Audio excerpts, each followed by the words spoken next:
Hi, this is Steve again, and this is my PowerPoint presentation 1 for BTE 302. I'm going to compare the Segway, which I argue is a technological failure, with the Thomas endotracheal tube holder, which I argue is a technological success. It's a piece of medical equipment, and I'll explain it in a minute. So first, the Segway. I'll give you its background. If it's a failure, a lot of people say no. I argue yes, and why it failed. And then this medical equipment, the ETT tube holder, or the ETT holder, its background, if it's a success, and why I argue it succeeded. So the Segway was released in 2001 by Dean Kamen, and it was billed as something that would revolutionize personal transport. If we fast forward 10 years to 2011, when they've last released statistics, it sold close to 100,000 units, and they go for roughly $5,000 per unit, but they top out at 10. There's a bit of a range there. Okay, so is it a failure? Well, some people say no, I say yes.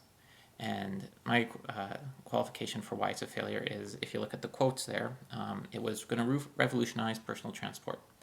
It didn't. This is what Segway said it would, and last time I saw a Segway was at West Edmonton Mall for those tour things, and that was a couple years ago. It would be to the car what the car was to the horse and buggy. There's still lots of cars out there. I don't really think it defeated the car like Segway said it would. And then in 10 years, it's only sold close to 100,000 units, and that's worldwide. So again, not super successful when you take the scale of what it sold. So why did it fail? Well, first, it was overhyped. There was a lot of hype behind it, months and months of coverage leading up to its release. And then when it was released, it really didn't revolutionize personal transport. It really didn't make the car extinct like the horse and buggy has been. So why? Well, it's really different. There's no easy in for it. It's expensive. It needs training. When I was trained how to use it, it took a day of training. And it's not a small steps. You need to learn how to balance on it, and it really screws with you a bit. So again, not easy in, not seemingly simple, and it's not small steps. It also really can't fit in the legislation. Some provinces have it as a car, others have it as a scooter. No one really knows where it can go. Can it go on the sidewalk? Can it go on the road? No one's really sure.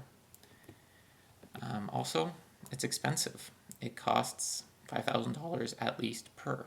If you're trying to equip a squad of cops, that's going to get expensive fast. And there's no niche to fill. There's a bicycle. The bike's cheaper, and you get exercise using it. There's really no upside to the Segway. The scooter, if you're elderly, is safer because it's more stable.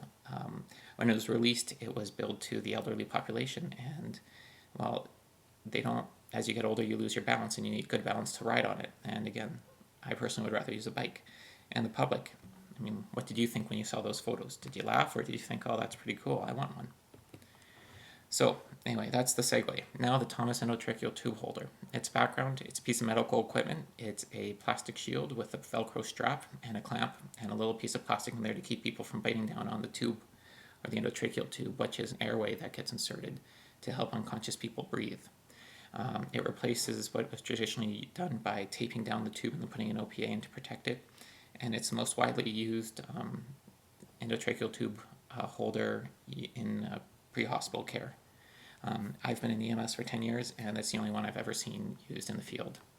So is it successful? I would argue that it is. It's the most widely used endotracheal tube holder in EMS, at least in Canada. It's been proven in various studies. People in isolation gear, CBRN gear, can use it, and they don't have great dexterity. And it does what it promises. It secures the tube and holds it in place till they can get to the hospital. Why is it successful? It's quick and simple to use. It does what 2 other devices were needed before, and it's flexible. Any company to anything can be used in it as long as it's round. It will secure it into the mouth.